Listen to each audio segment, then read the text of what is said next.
Welcome back to the Deep Dive. If you need the fastest way to get up to speed on, well, the incredibly complex world of federal cybersecurity for 2026, you are in exactly the right place. We've got a whole stack of expert analysis here, and we're going to break it all down. We are. This isn't just about, the latest breach or vulnerability. We're talking about high-stakes politics, huge regulatory deadlines, and a, frankly, profound shift in how the government is even thinking about defending itself. Indeed. Our sources really lay out 5 key areas that are going to absolutely define this year. We're moving past the rhetoric and getting into the real operational details. So if you're tracking federal IT, critical infrastructure, defense policy, this is basically your priority list for the year. It really is. That's right. So our mission today is to unpack this really consequential year. We're looking at a brand new national strategy, the massive entanglement of artificial intelligence, legislative fights over expiring laws. Some with deadlines just weeks away. Yeah. It's urgent. It is. And then there are these landmark regulations about to hit, and this persistent and kind of worrying problem of leadership gaps across the most critical federal agencies. And to really get where we're going, you first have to understand where we've just been. The analysis we looked at is pretty clear that 2025 was defined by uncertainty, a lot of it. What kind of uncertainty? Well, you had the churn of a change in administration, which, always creates some policy ambiguity. Then you had key information sharing laws that were expiring, which created this real legislative panic. And hanging over all of it. And hanging over all of it, the massive, rapid emergence of AI. It was a complete wild card that policy just hadn't caught up to yet. Okay, so if 2025 was all about uncertainty, 2026 seems like it's poised to be about strategic intent. And maybe more importantly, the tension around actually getting it done. That's the perfect word for it, tension. We're going to explore how the government plans to pivot from, passively reacting to threats to actively, and I mean actively, imposing costs on adversaries. And that's the core thread here. This shift, this promise of clarity and action, we have to see if the government can actually deliver on that promise. Right. Because that tension is key. There's a new strategy. It's linked to AI, the legislative battles, those regulations that have been delayed but are now coming due. And the really big question, who is actually going to be in charge when all these new rules go into effect? Exactly. Okay, let's just dive right in. Part 1, the new national strategy and this massive shift to what they're calling active defense. Right. The sources are, they're crystal clear on this. The White House is expected to issue a brand new national cyber strategy very, very early in 2026. And this document is going to set the tone for, well, everything in the federal cybersecurity world. What's really fascinating to me, though, is the signal being sent by the National Cyber Director, Sean Cairncross. Yes. He's been really explicit that this is deliberately not going to be some long, bureaucratic document that sits on a shelf. He said it will be a short statement of intent and policy. Okay, but why does the length matter so much? Doesn't a shorter document risk looking, less serious? You'd think so, but it's actually the opposite. And this gives us a huge insight into how this administration wants to operate. So. Cairncross clarified that this short statement is going to be paired, and he said very quickly, with specific action items, deliverables that will cascade down to all the agencies. So the goal is speed. The goal is to move from broad policy to concrete, measurable action without the usual, multi-year delay of agencies trying to figure out what a 1,000-page plan even means. It's a huge signal toward agility and immediacy. So we're dealing with an administration that's putting execution speed over, say, exhaustive aspirational documents. If that's the tempo, what's the philosophical shift behind the strategy itself? The absolute top-line focus is, and this is a quote, shaping adversary behavior. Okay, that sounds significant. Like a profound shift. Historically, U.S. cyber policy has been almost entirely about defense. Patch your systems, harden your networks, recover quickly if you get hit. Right, bouncing back. Exactly. This new focus is about introducing credible costs and consequences into the math for our adversaries, whether they're nation states or criminal groups. But isn't that just talk? We hear that a lot. What's the evidence that the U.S. can actually impose enough pain on, say, Russia or China to really change their behavior? That's the whole game. That is the whole game, and it is the critical challenge. The strategy is trying to formalize using all instruments of national power, not just cyber defense. So what does that mean in practice? It means leveraging everything. Economic sanctions, diplomatic pressure, law enforcement actions, and yes, offensive cyber operations. all of it coordinated to make the cost-benefit analysis for the bad guys turn negative. So the strategy itself is the framework for making all these different agencies, state, Treasury, DoD, CISA, actually work together. Exactly, which historically has been a massive weakness. It forces the military, intel, and civilian agencies to align under one unified theory of deterrence. If it works, it moves cyber from being a low-risk, high-reward game for the attacker to a high-risk one. That's a huge if. And it brings us to the action. The strategy is supposed to have 6 core pillars, which we don't have the details on yet, but Karen Cross pointed to one huge non-technical problem that could sink the entire thing. The talent gap. Yes. This is the most glaring vulnerability in the whole plan. I mean, a strategy is only as good as the people you have to implement it. And the number Karen Cross used is just staggering. It is. He said there are currently over 500,000 cyber jobs that need filling right now. Not in the future, right now. And that demand is just accelerating. 500,000. That's a monumental shortage. And I'm assuming that's not just federal jobs, right? No, that's across the entire U.S. economy. But the federal government, it struggles especially hard with recruitment and with retention. So what's the plan? Well, the ONCD, the Office of the National Cyber Director, is working on a major workforce initiative, and it's one that finally seems to acknowledge the real scale of the problem. They realize they can't just solve this through the normal civil service hiring process. So what's this collaborative solution they're proposing? What does it look like? It's about aligning incentives across the entire ecosystem. We're talking industry, universities, vocational schools, and even venture capital. Venture capital. That's an interesting one. It is, because that's where this gets really tricky. The ONCD is trying to create this unified pipeline, but, aligning VC incentives with federal security needs, that's notoriously difficult. Why is that? Because VCs are focused on high-growth, high-return products. A big exit. Federal security often needs stable, long-term, sometimes pretty niche expertise. That kind of work doesn't always offer a billion-dollar payday for investors. So the initiative has to somehow bridge that fundamental economic gap to have any chance of succeeding. That's the massive hurdle. Okay, this whole push-shaping adversaries, the desperate need for a skilled workforce, it leads us right into the big buzzword defining this strategic shift: active defense. It does. If the strategy is the statement of intent, active defense is the mechanism, is how you make it real. And this is where we're really moving away from a passive, almost compliance-focused posture to something genuinely proactive. Absolutely. And we have a really clear, vital definition of this from Morgan Adamski. She's a PwC executive, but she's also a former NSA leader, so she knows this world inside and out. And how does she frame this shift? She basically frames active defense as the antidote to relying on outdated static controls. She defines it as shifting security from a passive reactive posture, which is just waiting to get hit, to a proactive one that is constantly monitoring and rapidly reducing risk. So it's a dynamic process, not a one-and-done kind of thing. It's all about continuous monitoring, very swift detection, and a timely, comprehensive response. So in layman's terms, we're talking about shrinking the time an attacker has to just wander around a network undetected, what the experts call dwell time. Precisely. That shortened dwell time is the key metric of success here. The whole point is to shorten that window between when they get in and when you contain them. So you limit their ability to escalate, to move laterally, to steal the important stuff. You protect the critical assets before the real harm spreads. That's the win. And Adamski's argument is that modern threats, especially AI-enabled ones we'll get to, they make static controls like firewalls and basic patching just insufficient. They're still necessary, I assume. Oh, absolutely necessary, but they are not nearly enough anymore. Can you just give us a quick technical contrast? What's the real difference between a static control and this kind of continuous monitoring? Sure.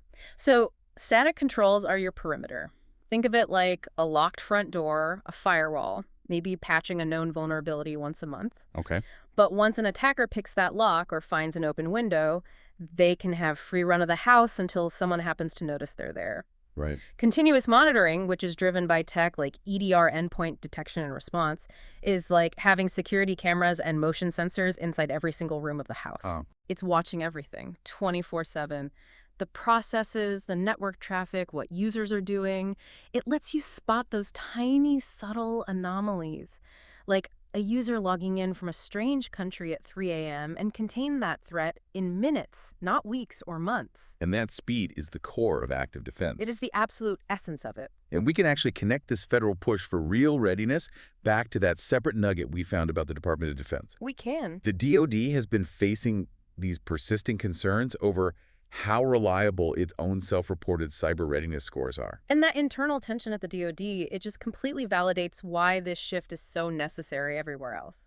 If the biggest, most critical defense organization in the world can't confidently vouch for its own readiness with static reports. And the only way to get real confidence is through dynamic, continuous verification. Exactly. Readiness has to be an ongoing process measured by your actual response capability, not just a checklist of systems you patched last quarter. It's a move from checking a box to actively reducing risk in real time. And those are the strategic stakes for 2026. That's it. Okay, that transition from static to active defense is so heavily influenced by our next big topic, the AI nexus. The new strategy has to address AI. It has no choice. This isn't some future threat anymore. It's a tool being used by both sides, defenders and attackers right now. And industry is watching this incredibly closely because this multifaceted issue of AI, as they call it, it really impacts every single sector. It's probably the most challenging strategic area for this year just because of its complexity. Cyber experts now, they universally categorize the AI problem into 3 distinct buckets. 3 buckets. Okay. And any federal strategy has to address all 3 of them at the same time or it's just going to fail. So walk us through those 3 buckets, and let's be clear why they each need their own coordinated strategy. Absolutely. So bucket number 1 is securing AI systems and data. Okay, so protecting the AI itself. Exactly. Treating AI as a sensitive system that needs to be protected from theft, from data poisoning, from someone tampering with the model. Bucket 2 is defending against AI-enabled cyber attacks. That's the offensive side.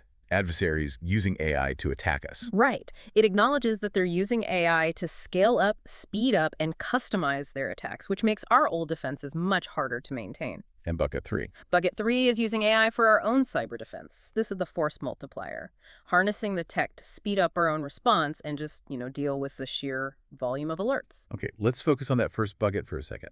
Securing the AI systems themselves. We have a note here from Drew Bagley. He's the VP at CrowdStrike. Right. And he noted that federal agencies have actually done a decent job adopting foundational security ideas recently, like zero trust, EDR, and log management. But applying those ideas to AI, that seems like a whole different ballgame. It is, because AI introduces these fundamentally new ways for things to go wrong. I mean, agencies spent years just getting the basics of zero trust right. And zero trust just means basically trust no one, verify everything, assume no user or device is safe, no matter where they are. That's it. And Bagley's point is that they now have to apply that exact same rigor to their AI models and to the data that flows into and out of them. And what's the risk if they don't? What's the brand new vulnerability here? The vulnerability is a total loss of visibility. Agencies are rushing to embrace AI tools. Some are sanctioned, but a lot of them are, shadow IT that employees are using on their own. Right. If an agency starts using AI without monitoring what data is feeding the model or what sensitive information that model is spitting out, you immediately create this massive, opaque, new attack surface. So an attacker doesn't even need to hack the network in the traditional sense anymore. Not if they can tamper with the AI model or poison the training data, then they've essentially hacked the brain of the system. So zero trust for AI means verifying the integrity of the model and the identity of every single query every single time. So if the AI system itself becomes this critical new target, where is the leadership on setting these new standards going to come from? Who's in charge of this? Bagley expects that to be CISA, the Cybersecurity and Infrastructure Security Agency. Okay. CISA is really the only agency positioned to establish these security standards for all the federal agencies implementing AI. It's a huge task because the models evolve so quickly. And the core job for CISA is what? The core job is making sure that while agencies are grabbing all the power of AI, the systems they're putting in place are secure from the ground up and don't, paradoxically introduce a bigger security threat than the one they were trying to solve. Okay, so that's securing the tool category 1, and that also touches on defending against attacks category 2. Let's pivot now to category 3, using AI as a force multiplier for our own defense. This is where things get genuinely exciting on the defensive side of policy. Morgan Adamski, who we mentioned earlier, she emphasizes that CISOs, the Chief Information Security Officers, they have to do both things at once. Secure their own AI and use AI for defense. They have to. They can't wait for the standards to be perfect. They have to leverage this technology to survive the threat landscape that exists today. So practically speaking, what does force multiplier actually mean? We hear that term all the time, but what does AI do inside a security operations center? It fundamentally changes the mesh for the defenders. I mean, security teams are constantly overwhelmed, they're fatigued. Attackers just move faster than humans can think. Right. AI is designed to process and correlate data at a scale that is just impossible for a human analyst. It can dramatically improve detection accuracy by spotting these subtle, complex patterns across billions of log entries from all these different systems. Endpoints, networks, the cloud. All of it. Things a human analyst would never, ever connect on their own. So it's not just about handling the massive volume of data. It's about finding the actual signal in all that noise. That's it, exactly. It speeds up investigations because it can automatically triage alerts and add threat intelligence to them. More importantly, it enhances threat hunting.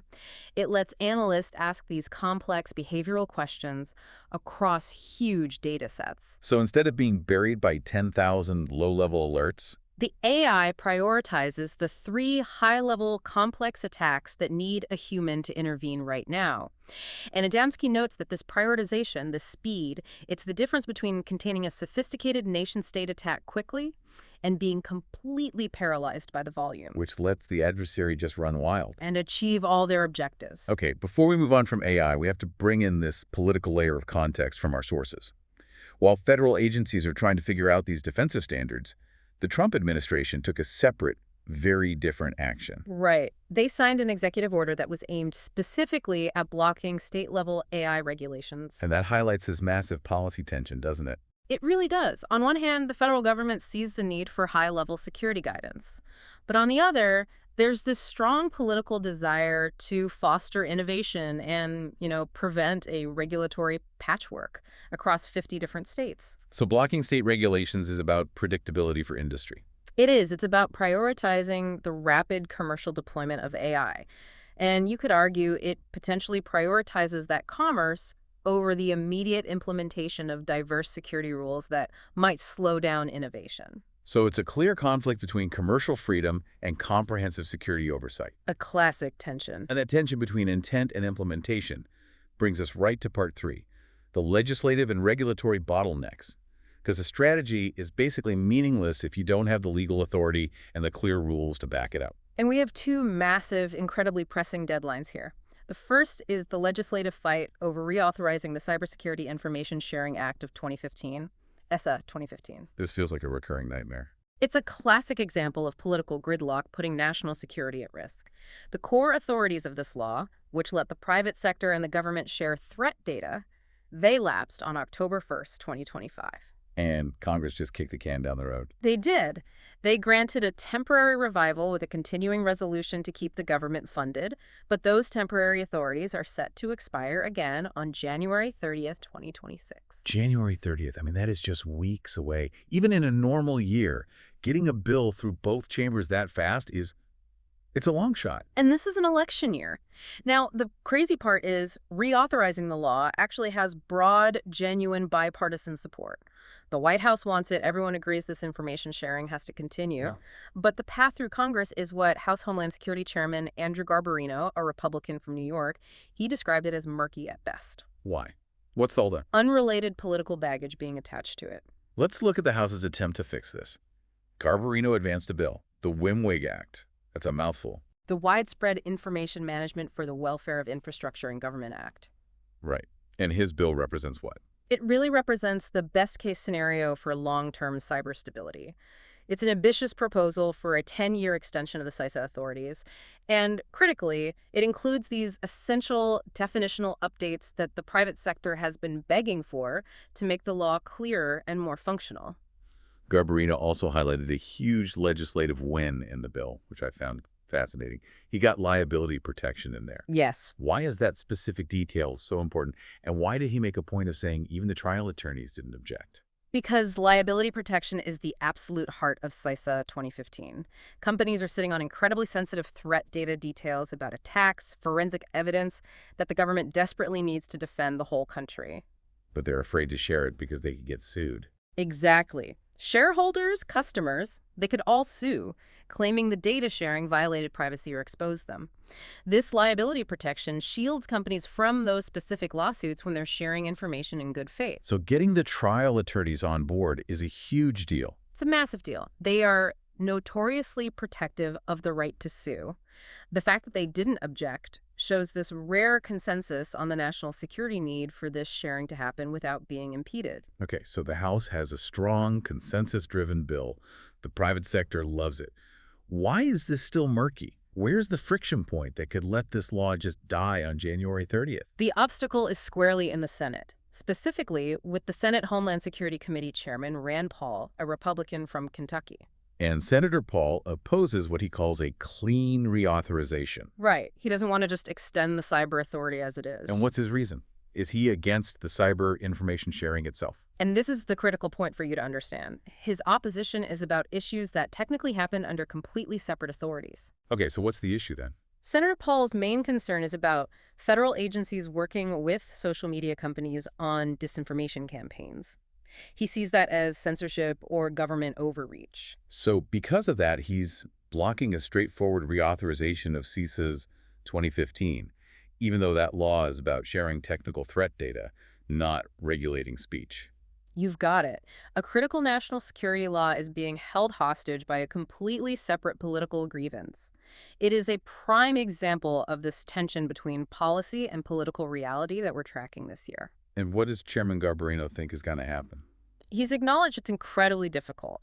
Because of the Senate impasse, he thinks the bill is probably going to have to be attached to some other larger must-pass piece of legislation, like a government funding bill, or it faces the very real possibility of just another short-term extension, which just creates more instability for everyone. Okay, so that's the legislative bottleneck. Now let's shift to the regulatory bottleneck, a deadline that's going to affect something like 1/3 of a million companies. CIRCIA. The Cyber Incident Reporting for Critical Infrastructure Act. This is a regulatory tsunami that's been building since 2022. And what's the core mandate here? CIRCIA mandates that all critical infrastructure organizations, so that's 16 sectors like energy, healthcare, finance, they must report any significant cyber incident to CISA within a very strict time frame. 72 hours of discovery. 72 hours. Why is this considered the most significant federal cyber regulation ever passed? It's the scope and the mandate. It imposes this uniform, time-crunched reporting requirement on the absolute backbone of the U.S. economy. Historically, reporting was either voluntary or handled by different regulators for different sectors. Like the SEC for public companies. Exactly. CIRCIA centralizes that entire information flow directly to CISA. For the first time, CISA will have a real-time, comprehensive view of the national threat landscape. That level of centralization is completely unprecedented. How wide a net are we talking here? How many companies? When CISA released the proposed rule in 2024, their estimate was that it would apply to some 316,000 entities across the country. Wow, 316,000. That is a massive number. It's everything from, what, major power plants down to smaller suppliers? Everything. And now nearly 1/3 of a million companies are facing the strict 72-hour mandatory reporting window. I can only imagine the administrative burden. What's been the main pushback from industry on this? It's been twofold, really. First, that the rule is just too broad, that it captures too many small entities that don't have the resources to meet that deadline. But the key demand, the big one, is for CISA to harmonize the CIRCIA requirements with all the other reporting mandates companies already face. Let's spend a second on harmonization, because that's a key concept. What does that actually mean in practice? It means simplifying the regulatory nightmare. Right now, a big company could get hit with one ransomware attack, and they might be required to report it to the FBI, to CISA, the Department of Energy, the SEC, and maybe a couple of state regulators. And they all want different things. Different formats, different technical details, different deadlines. It's a mess. And it forces a company to spend critical hours filling out 5 different forms instead of actually containing the breach. So harmonization means making the CISA report the one and only report, or at least having CISA share it automatically with the other agencies. That's the dream. No more redundant complexity. Okay, that makes perfect sense for the delay then. The Trump administration responded to all this by delaying the final rule until when? The final CIRCIA rule is now delayed until May 2026. So that gives CISA a few more months to try and solve this harmonization problem. It does. It gives them critical breathing room to address all the feedback. But it also just prolongs the uncertainty for those 316,000 companies waiting to figure out what their new legal obligations actually are. Okay, we've laid out the new strategy with active defense and these immense political and regulatory hurdles. This brings us to part 4, which asks the most basic question of all. Who is actually going to implement any of this? Exactly. The challenge of the cyber leadership vacuum is it's significant. Yeah. Because a strategy is only as good as the leaders who are driving it. And stability at the top seems crucial right now. It's absolutely crucial, especially when you're facing new complex rules and these existential deadlines. But as 2026 begins, we have major leadership gaps at critical federal cyber agencies. Which leads to paralysis and uncertainty. At a time when speed is everything. So let's start with CISA itself, the agency that's supposed to enforce that massive CIRCIA rule in May. Well, CISA is currently without a Senate-confirmed leader. Still. Sean Planky was nominated for the director job way back in March of 2025, but his confirmation has been held up in the Senate for nearly a year. And here we go again with another example of non-cyber politics getting in the way.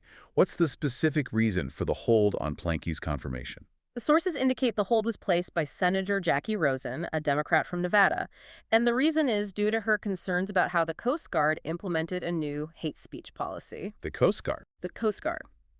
Planky had been serving as a senior advisor there. So let me get this straight. A policy disagreement within the Coast Guard is the direct political leverage preventing the nation's lead civilian cyber defense agency from having a Senate-confirmed director. That is what's happening. The person who's supposed to lead CISA through CIRCIA is being blocked by a political fight over military personnel policy. It's the ultimate example of the tension we're exploring. That is stunning. And we see an even higher stakes political intervention at the critical dual hat role. The director of the National Security Agency, the NSA, and the commander of U.S. Cyber Command, CYBERCOM. A dual role that's crucial because it balances intelligence gathering at NSA with the country's offensive cyber operations at CyberCom. An area the Trump administration has historically put a lot of emphasis on. So who is in that post, and how did that change happen? Well, the position is currently under acting leadership. The previous holder, Air Force General Timothy Haas, was removed in April of 2025. And the sources say this was a highly unusual and controversial ouster. They report it was done at the, and this is a quote, behest of far-right influencer Laura Loomer. The idea that a powerful internal military and intelligence leadership post could be vacated because of external political influence? That's remarkable. What does that mean for the stability of our most sensitive cyber ops? It implies that the walls between national security appointments and external political forces are, well, dangerously thin. And this role requires deep trust, right, from allies. Deep trust from international partners and a very stable chain of command for highly sensitive operations. When you introduce this level of volatility, this level of politically motivated personnel changes at the very top of the NSA and CyberCom. It adds an immense layer of risk and uncertainty to the entire new strategy. Especially the part that's focused on imposing consequences and shaping adversary behavior. So who's the intended nominee for this critical job? The administration intends to nominate Army Lieutenant General Joshua Rudd to lead both NSA and CyberCom. And his confirmation will likely face intense scrutiny. It will, not necessarily over his qualifications, but because of the political cloud hanging over his predecessor's removal and the mandate he'll be given for the country's offensive cyber posture. Okay, shifting to the legislative side, there's another major leadership gap coming up on Capitol Hill. Yes, and this one is going to complicate all those legislative fights, like the CISA 2015 reauthorization. Who are we losing? Senate Homeland Security Committee Chairman Gary Peters, a Democrat from Michigan, he announced he's not seeking re-election in 2026 and will retire in January of 2027. And why is Senator Peters' retirement such a big deal for cyber policy? Because he has been noted as one of the most influential, engaged, and truly expert members of Congress on this topic for the last decade. He was instrumental in writing some of these key laws, right? He was. Key provisions of both CISA 2015 and the landmark CIRCIA law in 2022. He understood the technical landscape, and just as importantly, he understood how to build bipartisan consensus to get these complex laws passed. His retirement creates a huge vacuum in legislative expertise. A major vacuum. It's going to make it significantly harder to advance technical bills or push through these controversial reauthorizations in the future. Okay, so we have CISA without a confirmed head because of a Coast Guard policy fight. We have NC CYBERCOM with a cloud of political influence hanging over its leadership. And the chief architect of key cyber laws is about to retire. And we can't forget the underlying staffing crises that just make all of this worse. The sources noted that on top of these high-level vacancies, the Department of Defense is simultaneously trying to overhaul its workforce management. While also implementing cuts. Yes, while also cutting specific benefits. They're cutting benefits while the whole government is trying to solve a 500,000-person talent gap. Precisely. The DoD is cutting the cost of living allowance, or CICOLA, in 21 counties, and it's reducing allowances in major cities. This is a critical, nuanced nugget. So while ONCD is stressing the urgency of aligning incentives to attract talent, other federal bureaucratic actions are actively making it less financially attractive to work for the government in high-cost tech hubs. It's this complex, contradictory internal tension that makes the whole workforce initiative exponentially harder to pull off. and it just compounds the staffing and retention problems everywhere. Across the entire federal system. This has been an incredibly detailed and frankly essential deep dive. Let's finish up with a rapid-fire synthesis for you, the learner, to really internalize the big takeaways for 2026. Okay.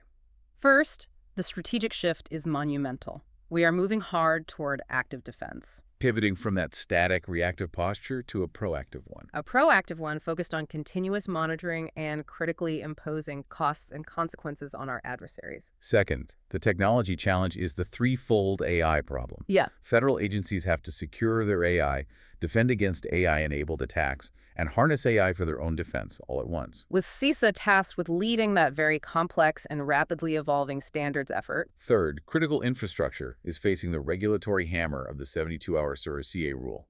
A rule that applies to an estimated 316,000 entities.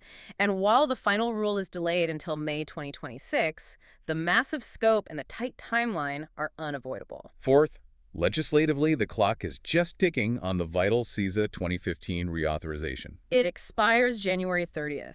And despite broad support for the core idea, the law is gridlocked by unrelated political fights. Like Senator Rand Paul's opposition over disinformation issues. Right, which makes another short-term destabilizing extension the most likely outcome. And finally, actually getting any of this done is profoundly challenged by these significant leadership vacancies. At CISA, at the NSA CYBERCOM dual-hat role, demonstrating this vast, troubling gap between strategic intent and the practical ability to actually execute. So when we put it all together, what does this all mean? I think 2026 is defined by a deep and profound tension. It's the tension between strategic intent and practical implementation. The strategy promises clarity and proactive defense. Yeah. But on the other hand, nearly every major vehicle for implementation, the CISA authority, the CIRCIA rule, the leadership of CISA and CYBERCOM, it's all delayed, blocked, or complicated by these vacancies and the gridlock. And often for political reasons totally external to cybersecurity. Exactly.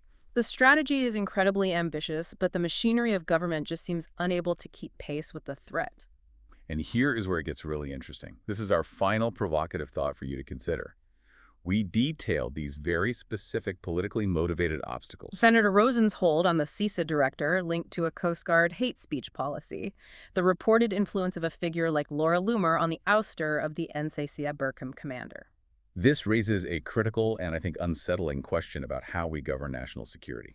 When policy disagreements about things like social media disinformation or military personnel policies or internal Coast Guard affairs, when those things dictate who gets to lead CISA or CYBERCOM, what does that imply? What does it imply about our ability to respond to a purely technological or military-grade cyber attack? So the question is, how much do non-cyber-related political and social issues now directly determine the security and the leadership of America's most critical cyber defense agencies? That is a question for you to mull over as you track the headlines in this very consequential year ahead. Thank you for diving deep with us today. We hope you walk away well-informed and ready to track the implementation hurdles of 2026.